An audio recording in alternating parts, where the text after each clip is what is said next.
Sur la plus petite des îles du Ponant, l'île de Saint, dans le Finistère, nous avons rencontré Marie Robert et Stanislas Joussomme qui ont créé au printemps 2014 l'entreprise ostréicole Les Coquillages de l'île de Saint.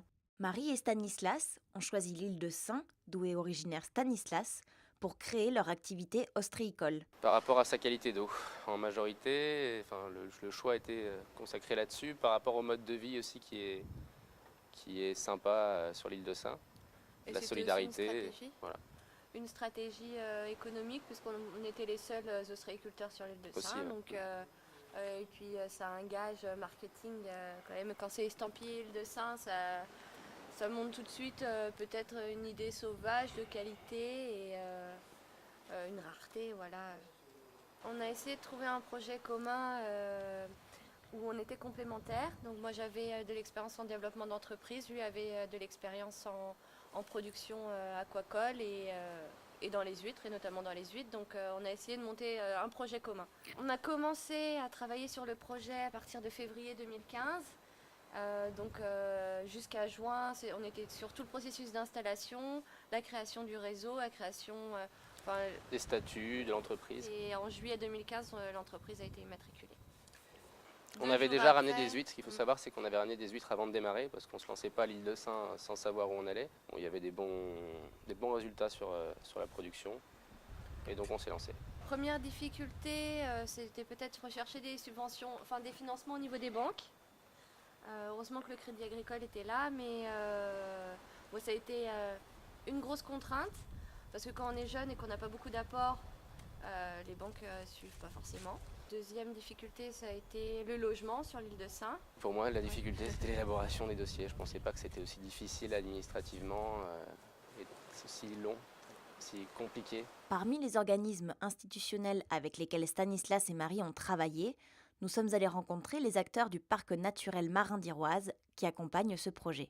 En fait, on a un plan de gestion qui a un volet lié à l'aquaculture. Et dans ce volet-là, il y a l'idée, l'objectif de développer l'aquaculture tout en respectant en fait le milieu marin et en particulier de le développer sur les îles, à proximité des îles.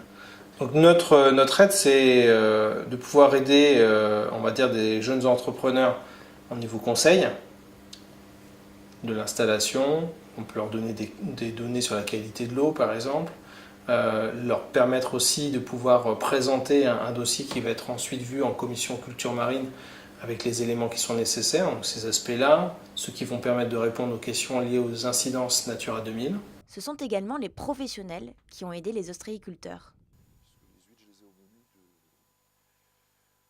il a commencé au mois de mai, je crois, et donc du mois de mai jusqu'à la fermeture, en novembre, j'avais des huîtres tous les jours. Donc c'était parfait. Puis bon, la fraîcheur, elle est imparable. Ça sort de l'eau le matin. Voilà, tous les matins, je suis. Et en plus, elles sont bonnes. Elles sont très très bonnes. Ben, c'est ce que, ça lui permet aussi. On lui fait un peu de publicité. C'est-à-dire que nous, on a souvent des clients à l'hôtel, ils restent un week-end ou plusieurs jours. Souvent, ils demandent à emporter des huîtres avec eux. Donc, Autre soutien sur l'île, la commune. On aura trouvé un local pour leur atelier, pour qu'ils puissent se préparer, travailler sur leurs huîtres, et donc une cabane de pêcheurs qui était disponible. Et on les a autorisés à faire aussi de la dégustation sur les quais. Alors là, c'était pareil, il fallait vraiment qu'on voit avec les restaurateurs si ça posait problème ou pas. Il faut faire attention, c'est un petit territoire.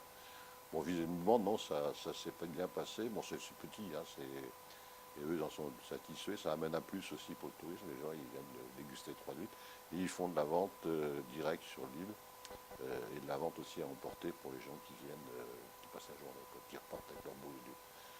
Alors, ils bossent, c'est des bosseurs et je pense que c'est bien, ils sont dynamiques. Enfin, c'est l'ensemble des habitants de l'île qui ont encouragé le lancement de cette activité. On a eu énormément de soutien au niveau de la commercialisation. C'était les premiers clients. La population locale, à l'année, c'était les premiers clients arrivés à nous acheter et nous commander tous les coquillages qu'on pouvait avoir sur notre stand. Et donc un gros soutien. Une sur aide ce aussi, point-là. voilà, une aide d'Yvon Hervéou, de Jean-Pierre Carloc, des différentes personnes de l'île de Saint, différents symboles de l'île de Sein qui, sans eux, on n'aurait pas fait ce qu'on a fait, ce qu'on a réussi à faire là Les déjà. aides techniques et pratiques. Il y en a beaucoup parce que c'est souvent, on se prend souvent la tête en travaillant ensemble. Là, on est constamment l'un avec l'autre, donc on se prend souvent le Oui, chou ça, et c'est ça une pourrait en difficulté choquer quand plus même. d'un, mais ça fait partie du métier. D'avoir trouvé un logement, Ouais. c'était vraiment un bonheur parce qu'il faut savoir que quand on est arrivé dans la ruine, on s'est regardé, on a fait ça y est, on est pauvre. Ah oui, c'est le bonheur, hein. Ouais, ouais. C'est le bonheur. Bon, on a l'avantage de repartir une fois à peu près chacun, une fois par semaine sur le continent, parce qu'on fait des livraisons là-bas 2 à 3 fois par semaine. Au poissonnier, au restaurateur. Et du coup, bon, on a quand même nos repères, nos amis là-bas.